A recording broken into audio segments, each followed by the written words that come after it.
살면서 가장 무서운 변화는 몸이 늙는 게 아닙니다. 세상에서 점점 잊혀지는 느낌.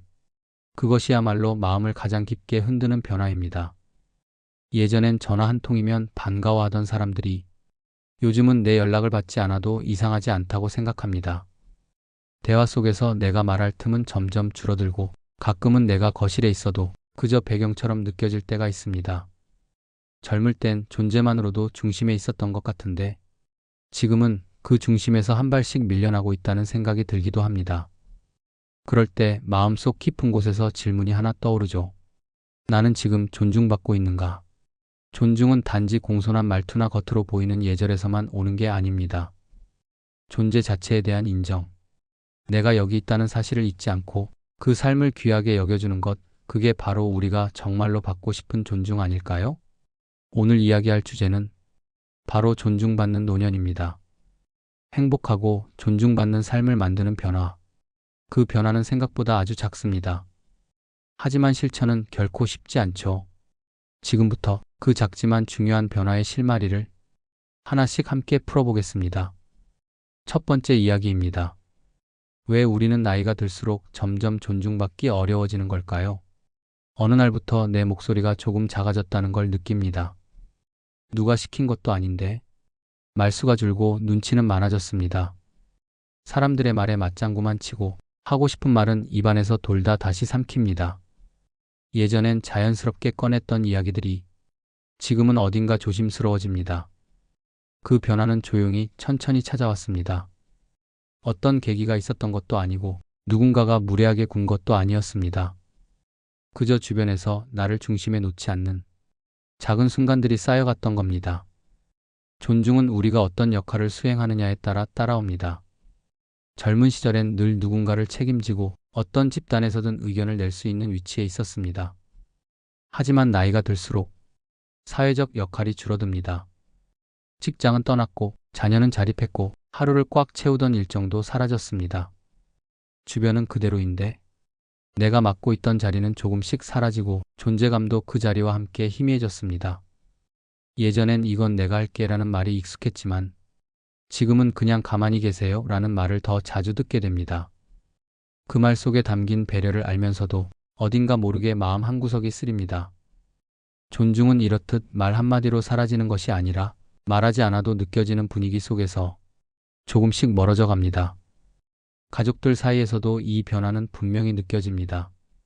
내가 건넨 조언이 이제는 잔소리로 받아들여지는 순간들이 생깁니다. 예전엔 그 얘기 좀 더 해줘라고 하던 자녀들이 지금은 대화를 재빨리 넘깁니다. 내 경험이 더 이상 필요하지 않다는 조용한 시선 속에서 나의 말은 점점 줄어듭니다. 그럴 때 마음이 먼저 알아차립니다. 이제 나는 조언자가 아니라 부담처럼 느껴지고 있다는 것. 존중은 큰 사건 하나로 무너지는 것이 아닙니다. 지속적으로 작아지는 역할, 줄어드는 대화, 줄어드는 시선과 접촉, 이 모든 것이 쌓여 존재감 자체를 약하게 만듭니다.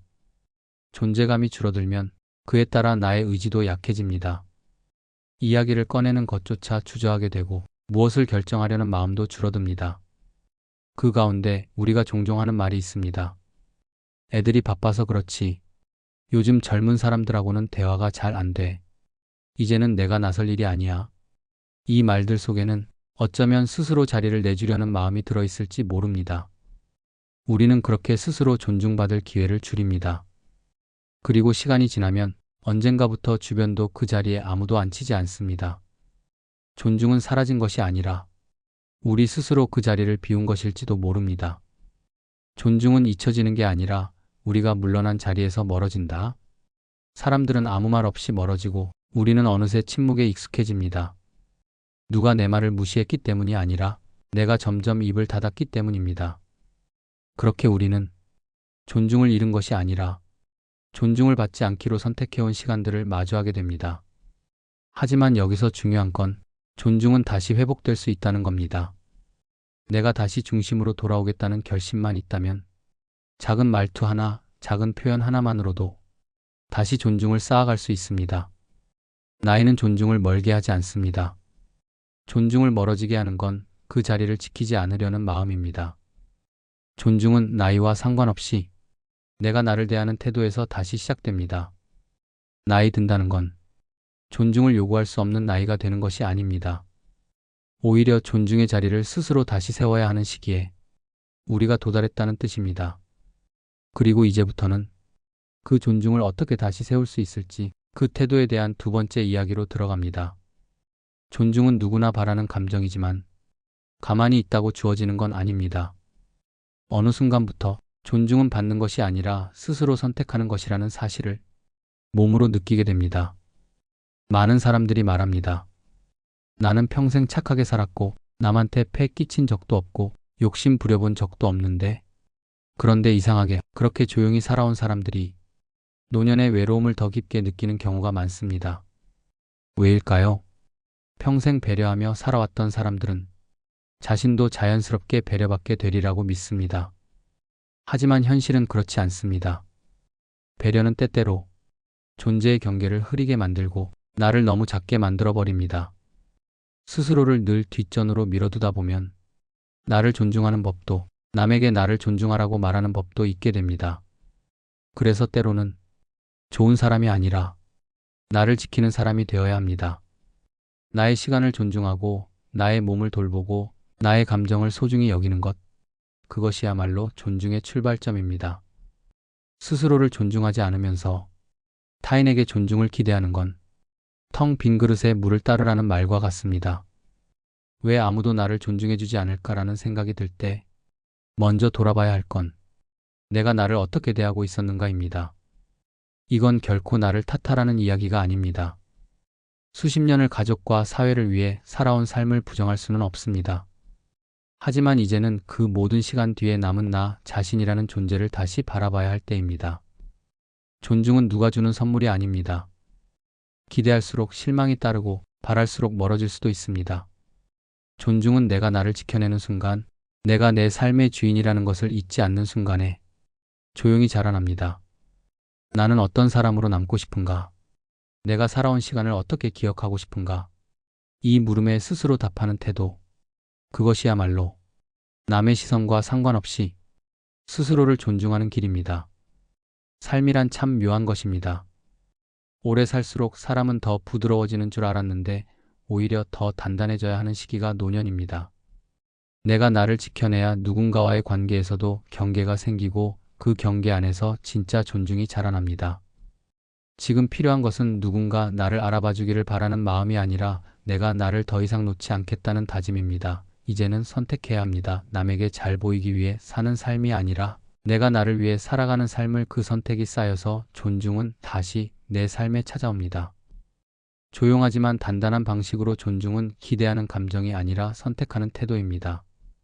그 선택이 쌓이면 삶은 조금씩 달라집니다.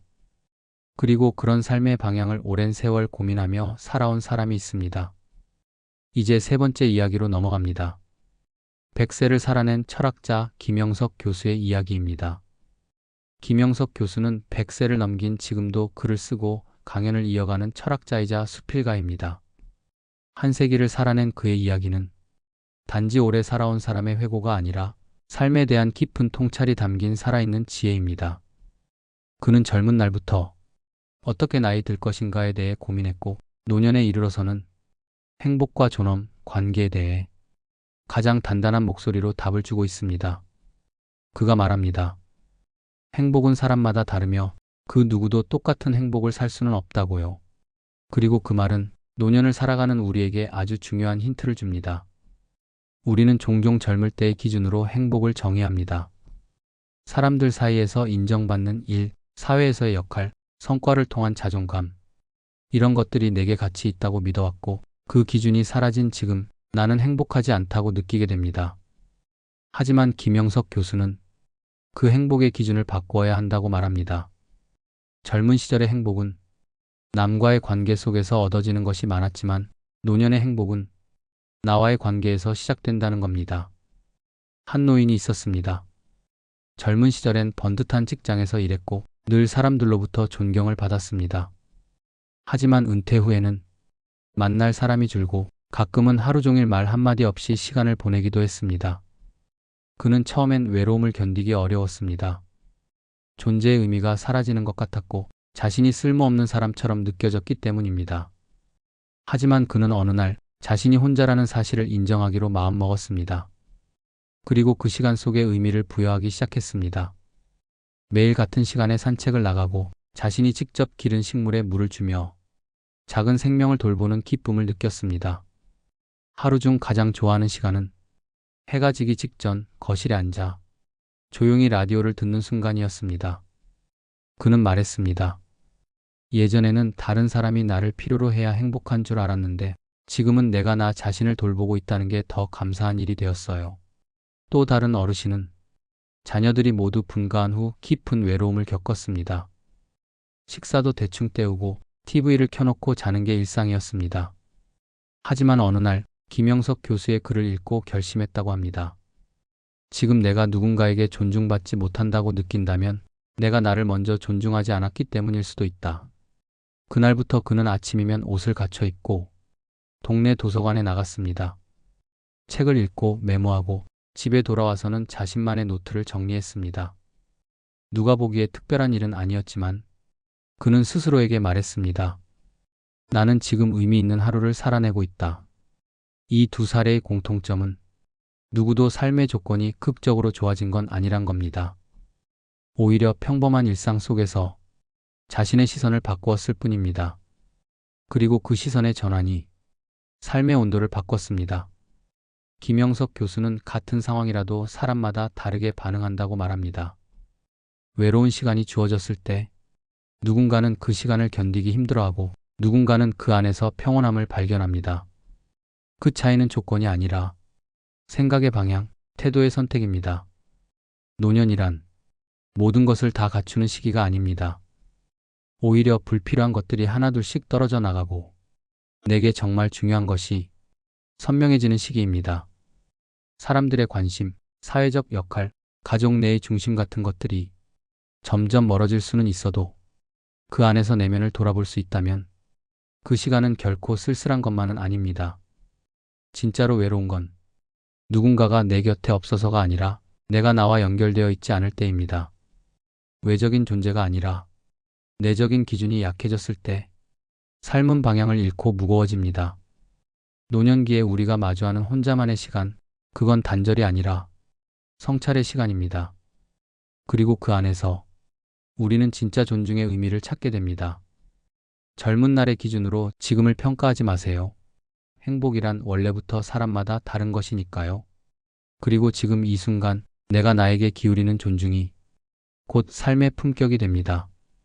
누구도 똑같은 행복을 살 수는 없지만 스스로에게 정직한 삶을 사는 사람은 나이 들어도 존중받습니다. 그렇게 자신에게 정직하게 살아온 사람들에겐 삶이 조금은 더 단단하게 느껴집니다. 하지만 그 단단함 속에서도 누구에게나 조용히 스며드는 순간이 있습니다. 우리가 지금부터 만나볼 네 번째 이야기, 그 조용한 순간의 이름은 외로움입니다. 노년의 외로움은 그 어떤 고통보다도 깊고 조용하게 다가옵니다. 몸이 아플 때는 병원을 찾을 수 있지만 외로울 때는 어디에 기대야 할지 막막하기만 합니다. 말하지 않아도 느껴지는 고요한 상실감, 전화벨이 울리지 않는 하루, 식탁에 혼자 앉아 국을 데우는 시간. 그 순간 사람들은 자신이 점점 세상에서 멀어지고 있다는 느낌을 받습니다.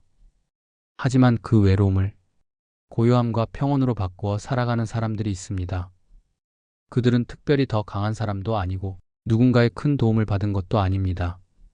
단지 그 감정을 삶의 일부로 받아들인 사람들입니다. 한 어르신은 젊은 시절 대가족을 이끌며 바쁘게 살았습니다. 자녀들도 많고 손님도 많아 식탁은 늘 북적였고 하루가 어떻게 가는지도 몰랐습니다. 하지만 지금은 혼자 삽니다. 아침이면 조용한 집안에 햇살만 가득 들어옵니다. 이전 같으면 정막에 무너졌을 그 시간에 그분은 라디오를 켜고 따뜻한 차를 끓입니다. 신문을 넘기며 조용히 스스로에게 말합니다. 나는 오늘도 나와 함께 하루를 시작하는구나. 그는 외로움을 느끼지 않는 게 아닙니다. 다만 그 외로움 속에 머무는 법을 배운 겁니다. 누군가가 채워줘야 했던 마음의 빈자리, 이젠 자신이 스스로 채워가는 법을 터득한 겁니다. 또 다른 분은 은퇴 후 갑작스럽게 바뀐 생활에 깊은 우울감을 느꼈습니다. 시간이 너무 많고 할 일은 너무 적었습니다. TV는 하루 종일 켜져 있었지만 마음엔 아무것도 남지 않았습니다.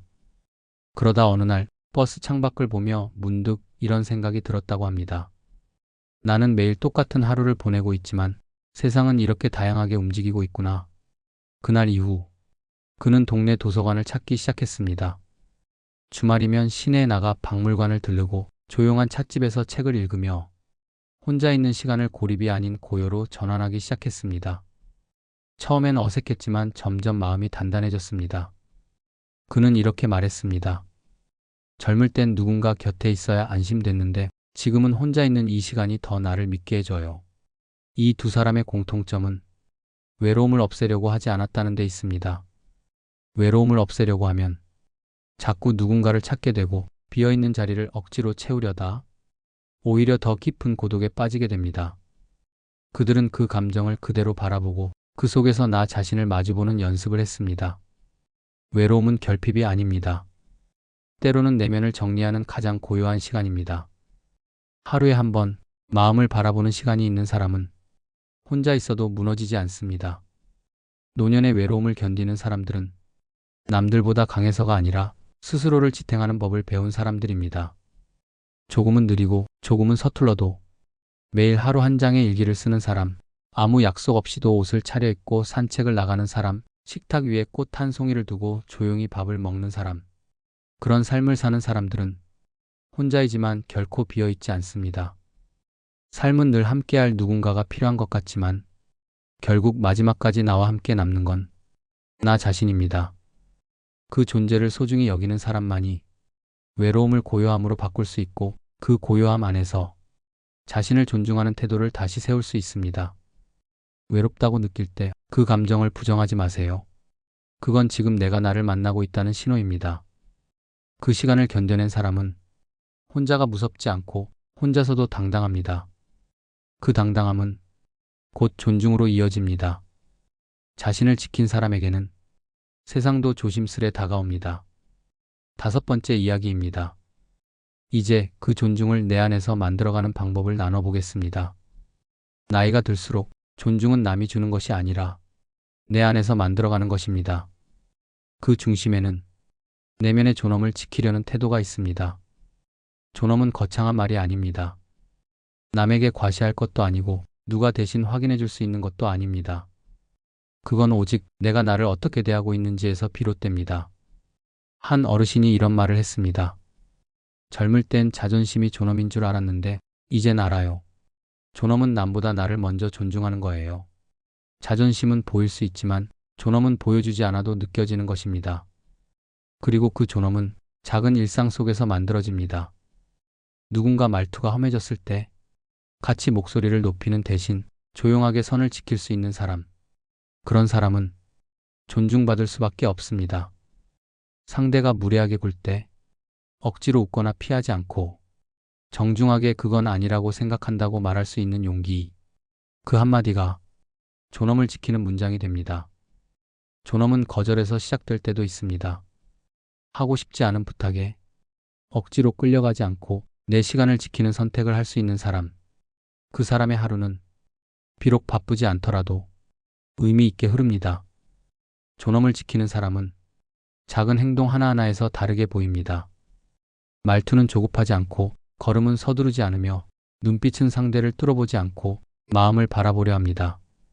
그 태도는 자신의 감정을 무시하지 않고 남의 감정에 휘둘리지 않으려는 내면의 질서가 잡힌 사람만이 가질 수 있는 힘입니다.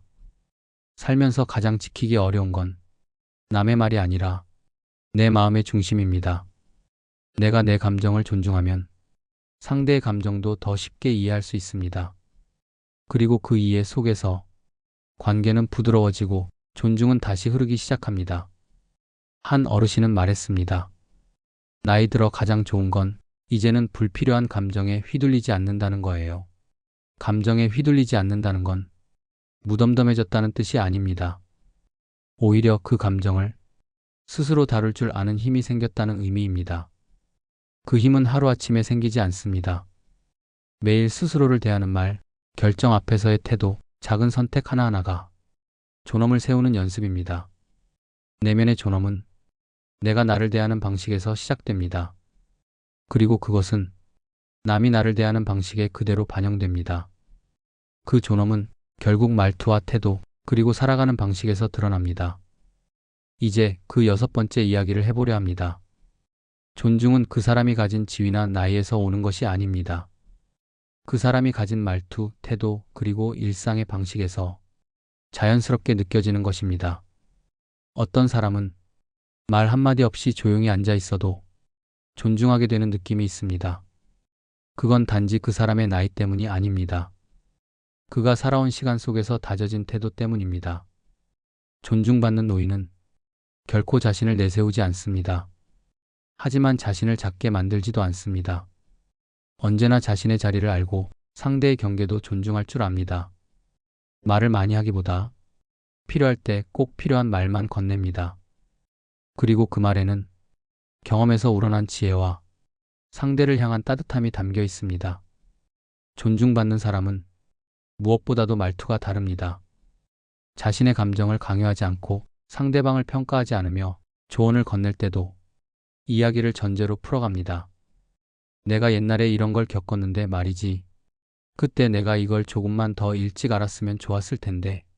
이런 식으로 말하는 사람은 듣는 이에게 부담을 주지 않으면서도 자연스럽게 배움의 문을 열어줍니다. 그리고 대화 중 상대가 말할 때 조용히 기다릴 줄 알고 상대의 눈을 보며 듣습니다. 그 작은 행동 하나에 상대는 마음을 엽니다. 존중받는 노인은 몸가짐도 다릅니다. 허리를 조금 펴고 앉고 걸을 때는 자신의 보폭에 맞게 천천히 걷고 공공장소에서 주변을 배려하며 행동합니다. 옷차림은 화려하지 않지만 단정하고 깔끔하며 자신을 대하는 정성이 느껴집니다. 그런 태도는 결국 스스로를 소중히 여기는 마음에서 나옵니다. 또 한 가지 중요한 점은 자기 생활 리듬을 스스로 만들어간다는 것입니다. 존중받는 사람은 하루를 아무렇게나 보내지 않습니다. 작은 일정이라도 자신만의 루틴이 있고 그 루틴 속에서 마음을 정리하고 중심을 회복합니다. 하루 한 잔의 차를 마시는 시간, 책을 한 장 넘기는 고요한 순간, 햇살 좋은 날 가벼운 산책을 나서는 태도, 그 모든 것이 자신의 삶을 귀하게 여기는 방식입니다. 존중은 남이 만들어주는 게 아닙니다. 내가 나를 어떻게 대하는지를 남이 보고 배우는 것입니다. 하루를 정성스럽게 살아가는 사람, 말을 조심스럽게 건네는 사람, 감정을 절제하면서도 따뜻함을 잃지 않는 사람. 그런 사람은 나이가 들수록 존경의 눈으로 바라보게 됩니다. 그리고 이제 존중을 관계 안에서 지키는 일에 대해 이야기해 보려 합니다. 일곱 번째 이야기입니다. 그 중심엔 거리라는 단어가 놓여 있습니다. 나이가 들면 관계에서 한 발 물러나야 할 때가 있습니다. 하지만 그 물러섬이 존중의 포기로 이어지면 안 됩니다. 오히려 나이 들수록 관계 안에서 나의 자리를 지키는 법을 더 신중하게 배워야 합니다. 그게 바로 경계입니다. 하지만 경계는 단절이 아니라 존중입니다. 특히 가족과의 관계에서, 그 중에서도 자녀와의 관계는 오랜 시간 이어진 만큼 더 깊은 배려와 조율이 필요합니다. 젊을 땐 부모의 말 한마디, 행동 하나가 자녀에게 큰 영향을 주었습니다. 하지만 이제는 자녀들도 각자의 삶을 살고 부모의 조언이 꼭 필요하지 않을 때도 많습니다. 그럴 때 존중받기 위해 해야 할 일은 억지로 간섭하지 않는 것입니다. 하지만 동시에 너무 뒤로 물러나서 자신을 잊히게 놔둬서도 안 됩니다. 존중은 과한 관심에도 지나친 거리감에도 서서히 사라집니다. 자녀와의 관계에서 존중을 지키는 가장 좋은 방법은 물어볼 때 대답하는 것입니다. 그리고 조언이 아니라 경험을 나누는 것입니다. 그건 이렇게 해야지 대신 나는 예전에 이런 일이 있었는데, 이런 식으로 강요 없이 들려주는 말은 듣는 사람이 받아들일 여지를 남겨줍니다. 그리고 자녀가 실수하거나 방황할 때 정답을 주려 하기보다 그저 곁에 있어주는 것, 그건 어떤 말보다 강한 지지입니다. 자녀를 도와주는 것과 자녀의 삶에 개입하는 것 사이엔 아주 얇은 경계가 있습니다. 그 경계를 서운하지 않게 지키는 법을 아는 부모는 오래도록 자녀에게 존중받습니다. 이웃과의 관계도 마찬가지입니다. 함께 지낸 시간이 길수록 서로의 습관과 생각이 익숙해집니다. 하지만 익숙함이 경계를 흐리는 순간 가까움은 부담이 됩니다. 존중받는 어른은 자신의 사생활을 지키듯 남의 사생활도 지켜줍니다. 관심을 보여주되 대답을 강요하지 않고 도움을 줄 때도 상대가 받아들일 여지를 남깁니다. 도와줄까 대신 필요하면 말해줘. 이 말 한마디는 상대에게도 편안함을 주고 관계 안에 여유를 만들어줍니다. 어떤 사람은 집에 찾아왔을 때 앉아 밥 먹고 가보다 잠깐 들러줘서 고마워라는 말로 가볍게 보내는 센스를 보이기도 합니다. 그건 거절당하지 않을 관계를 만들기 위한 지혜로운 선택입니다. 존중받는 사람은 절대 무리해서 관계를 유지하지 않습니다. 얽히지 않되 멀어지지 않고 가깝지만 조심스럽게 그 거리의 미학을 실천하는 사람입니다. 삶의 품격은 바로 그 거리감 안에서 드러납니다. 하지만 거리가 생기는 순간 우리는 자연스럽게 혼자만의 시간을 더 많이 마주하게 됩니다. 8번째 이야기입니다. 혼자 있는 시간이 많아질수록 나를 어떻게 대하느냐가 삶 전체를 보여줍니다. 혼자 있을 때의 태도는 그 사람의 내면을 가장 솔직하게 보여줍니다. 사람들과 있을 땐 어느 정도 꾸밀 수 있지만 아무도 보지 않는 순간에는 스스로를 대하는 습관이 그대로 드러납니다. 어떤 사람은 혼자일 때도 옷을 단정히 입고 식사를 정성껏 차려 먹고 일정을 스스로 관리하며 하루를 살아갑니다. 그런 사람은 누가 보지 않아도 자기 삶을 소중히 여기는 태도를 가지고 있습니다. 혼자 있는 시간이 늘어난다고 해서 하루가 무너질 필요는 없습니다. 오히려 그런 시간일수록 삶의 기본이 얼마나 중요한지를 느끼게 됩니다. 아침 햇살에 창문을 여는 습관, 간단한 스트레칭이나 산책, 정돈된 식사와 차 한 잔의 여유. 이런 아주 사소한 반복들이 삶 전체를 단정하게 잡아줍니다. 이런 사람은 혼자 있다는 이유로 무너지지 않습니다. 오히려 혼자 있는 시간이 자기다움을 지켜주는 시간이 됩니다. 일정한 시간에 일어나고 스스로에게 필요한 생활 리듬을 지켜가는 것. 그건 단순한 습관이 아니라 스스로를 존중하는 태도이자 존엄을 일상 속에 녹여내는 방식입니다.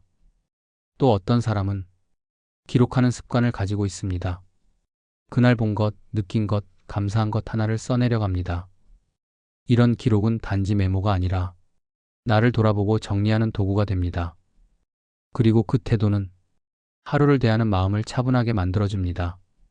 어떤 분은 정성껏 꽃을 꽂거나 늘 쓰는 컵을 반짝이게 닦아둡니다. 이런 행동 하나하나에는 스스로를 소중하게 여기는 감각이 담겨 있습니다. 혼자 있는 시간은 외로움을 견디는 시간이 아니라 나를 존중하는 방식이 가장 잘 드러나는 시간입니다. 그리고 그런 시간을 단정하게 살아내는 사람에게는 늦은 존중이라도 반드시 찾아옵니다. 단정한 하루를 살아가는 사람, 스스로를 소중히 여길 줄 아는 사람은 혼자 있는 시간조차도 존엄하게 가꿉니다. 그런데 그 존중은 혼자 있을 때만 머무르지 않습니다. 9번째 이야기입니다. 진짜 존중은 관계 속에서 나를 잃지 않을 때 드러납니다. 존중은 나를 아는 것에서 시작되지만 그 끝은 결국 사람과 사람 사이에서 완성됩니다. 아무리 나를 잘 아끼는 사람이라도 누군가와 함께 있을 때 쉽게 자신을 놓아버리거나 상대의 감정에 휘둘려 나를 무시하게 된다면 그 존엄은 쉽게 무너집니다. 진짜 단단한 사람은 혼자서도 중심을 지키지만 사람 사이에서도 흔들리지 않습니다. 그들은 말을 아낀다고 침묵하지 않고 자신을 지킨다고 벽을 쌓지도 않습니다. 그들은 대화를 나누면서도 자기 생각을 존중받을 자격이 있다고 믿고 상대의 말에 귀 기울이면서도 내 마음의 중심이 흔들리지 않도록 살핍니다. 이런 사람은 관계를 맺되 휘둘리지 않고 함께 있으면서도 자신을 잃지 않습니다. 가까운 가족, 오랜 친구, 낯선 사람들과의 대화 속에서도 자신이 어떤 사람인지, 어떤 방식으로 존중받고 싶은지 조용히 알려줍니다. 그리고 그 태도는 말보다 먼저 전해집니다. 급하지 않은 말투, 요구하지 않는 조언, 감정을 먼저 다듬고 꺼내는 여유. 이런 관계 안에서 사람들은 느끼게 됩니다. 이 사람은 나를 지배하려는 게 아니라 그저 함께 있으려는구나. 그 순간 존중이 오고 갑니다.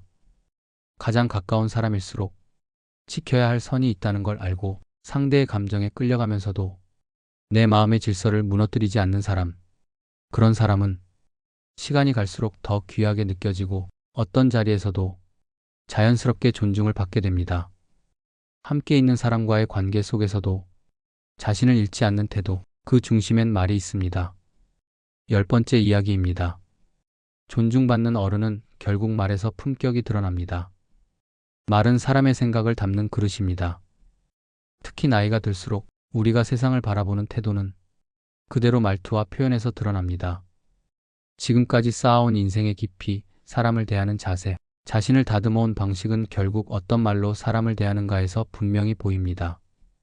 존중받는 사람은 말로 사람을 다그치지 않습니다.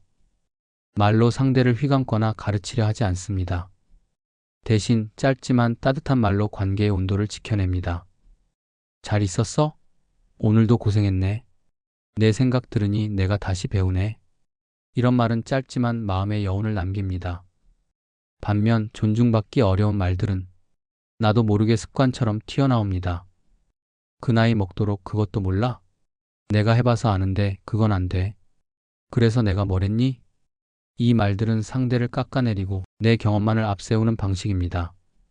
상대의 자율성을 침해하면서 나도 모르게 관계의 문을 닫게 만듭니다. 진짜 존중은 말을 줄이는 것에서 시작됩니다. 말이 필요 없는 순간에는 침묵으로 공감하고 말이 필요한 순간에는 내가 앞서기보다 상대가 먼저 입을 열 수 있도록 기다려줍니다. 존중받는 어른은 말을 고릅니다. 정확한 말보다 좋은 말을 하려고 합니다. 정확한 말은 사실을 전달하지만 좋은 말은 마음을 움직입니다. 그건 아니야 대신. 나는 다르게 느꼈는데 너는 어땠어?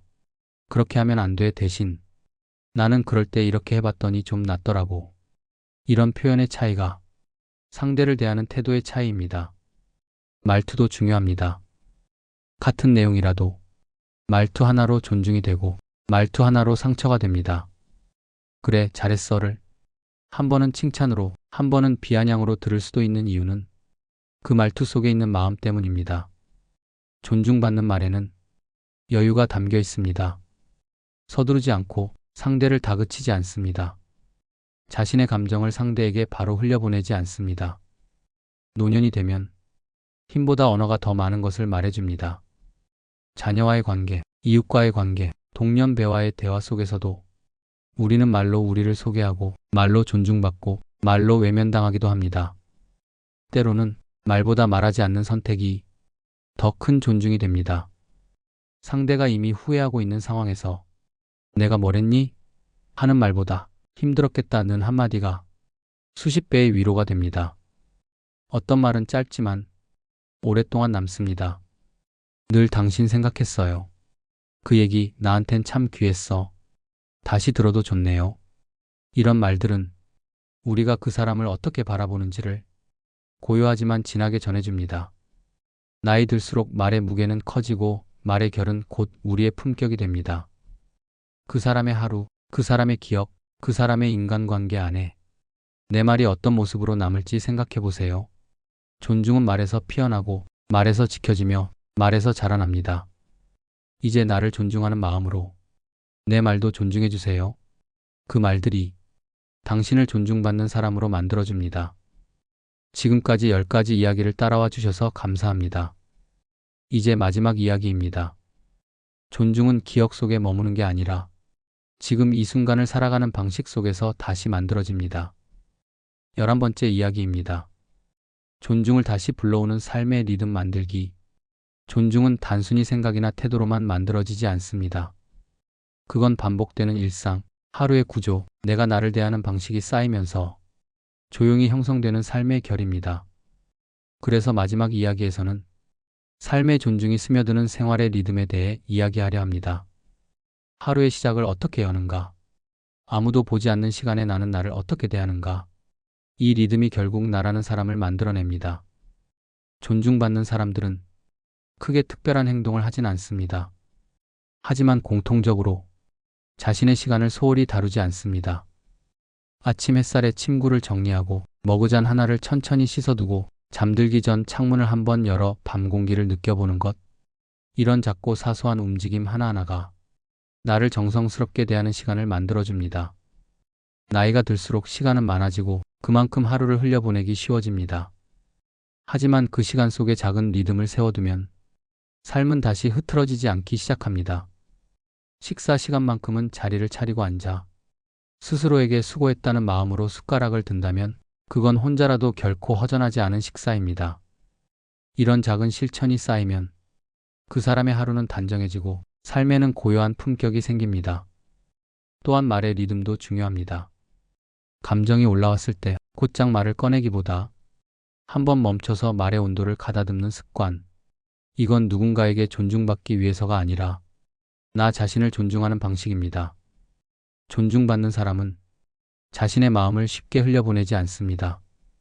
그 마음을 한 번 더 만져보고 그 말이 누군가에게 닿을 때 어떤 울림을 줄지를 먼저 생각합니다. 그리고 그런 말은 되게 짧지만 단단합니다. 삶의 리듬을 다시 세운다는 건 거창한 변화가 아니라 사소하지만 소중한 반복을 선택하는 것입니다.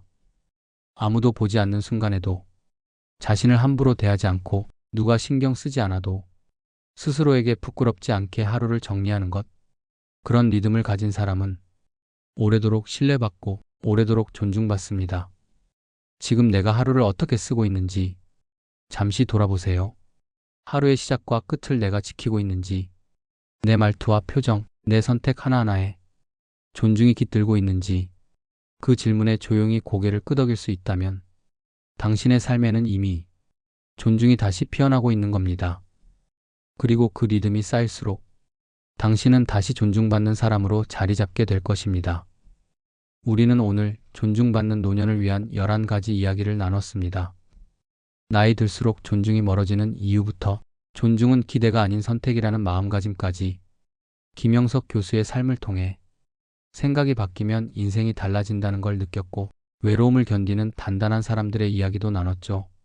내면의 존엄을 지키는 태도, 조용한 하루를 정성스럽게 살아가는 습관, 사람들과 거리를 두면서도 품격을 잃지 않는 방법까지 혼자 있는 시간 속에서 자신을 소중히 대하는 자세, 함께 있을 때도 흔들리지 않는 중심, 그리고 말 속에서 드러나는 존중의 힘.